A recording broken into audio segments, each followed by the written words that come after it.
আসসালামু আলাইকুম। আজকে আমি আলোচনা করব what is digital marketing. Digital marketing কি এবং কিভাবে ডিজিটাল মার্কেটিং করতে হয়। ডিজিটাল মার্কেটিং হলো এমন এক ধরনের মার্কেটিং যেখানে ইন্টারনেট ও ডিজিটাল প্রযুক্তি ব্যবহার করে পণ্য, সেবা বা ব্র্যান্ড প্রচার হয়।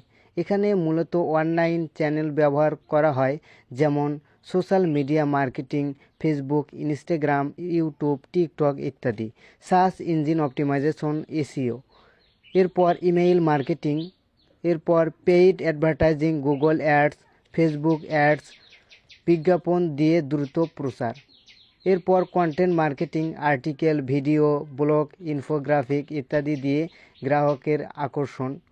অর্থাৎ সহজভাবে বললে ডিজিটাল মার্কেটিং হলো ইন্টারনেটের মাধ্যমে ব্যবসার প্রচার ও বিক্রয় বাড়ানোর কৌশল। আশা করি আপনারা বুঝতে পেরেছেন। আজকের মতো এখানেই শেষ করছি। আসসালামু আলাইকুম ওয়া রাহমাতুল্লাহি ওয়া বারাকাতুহু।